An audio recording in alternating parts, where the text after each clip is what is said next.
All right, everyone. Hello. My name is Rudy.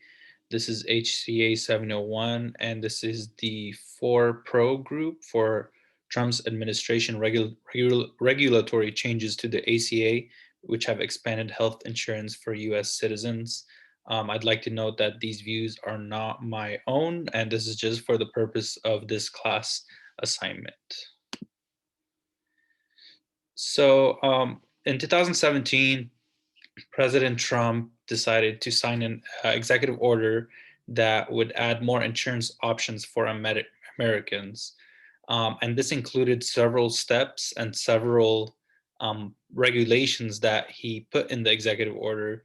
And one of them is to expand short term health insurance coverage, allow renewable guarantees, association health plans, expansion of those, and reducing restrictions on health reimbursement arrangements, which are also known as HRAs.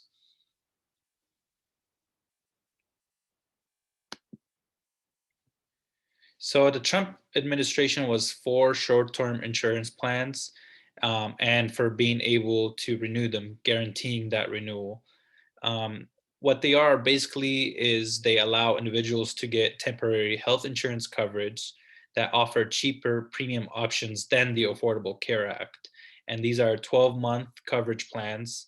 And what's nice about these is that individuals were able to renew these plans, and they also got to choose what type of coverage they wanted. So if they didn't want dental, they didn't have to get dental.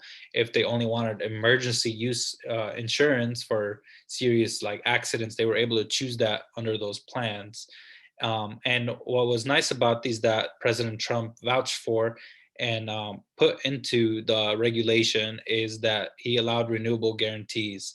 So these were options that when the 12th month period ended, under the coverage, individuals were able to renew that plan or go to a different 12-month plan. It was very feasible for people to do. And this helped save money rather than switching to the long-term insurance, which tends to have higher premiums, higher monthly premiums, and things that you may not want coverage for.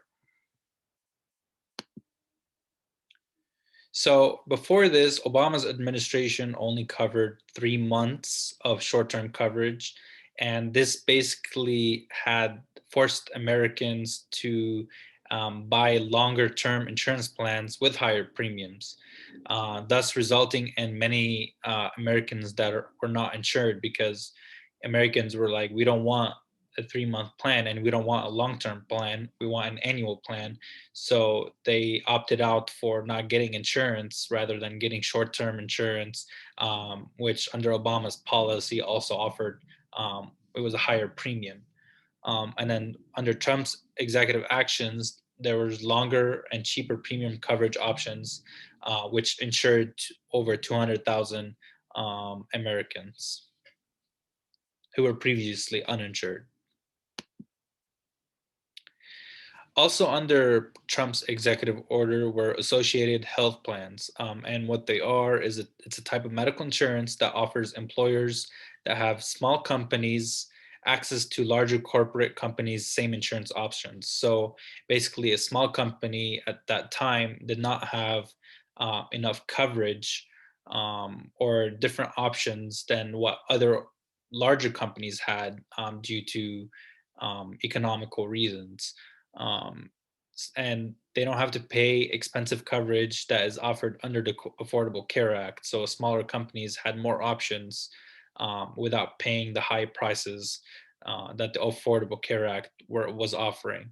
Under Obama's administration, AHPs were limited to common trade businesses rather than the general geographic location. So people with certain types of businesses were only allowed to have for associated health plans rather than any type of LLC or business or common trade. And then when Trump's regulation changed that and allowed more businesses, smaller businesses, to have AHPs, more over approximately 3 million people were able to add an insurance policy.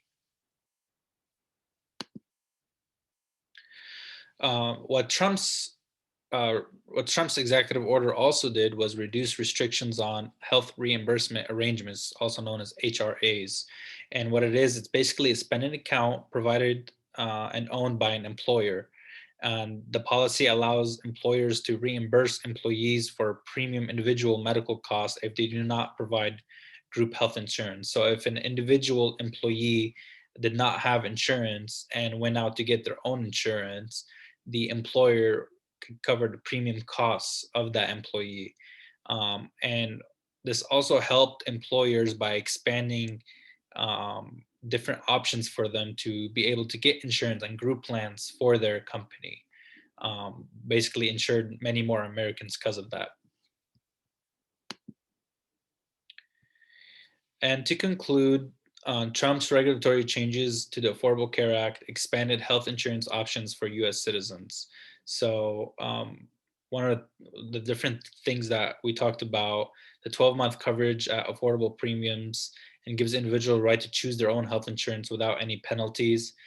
This goes for any type of class Americans. They're able to choose what type of coverage they want without having the government tell them that you need to choose this coverage or so.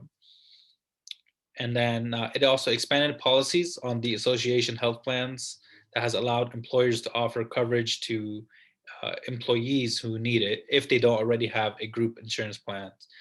The Trump administration also offered reimbursement policies that allowed employers to cover the costs of medical insurance. And then these are my references. Again, these views are not my own. This is just for the purpose of this assignment.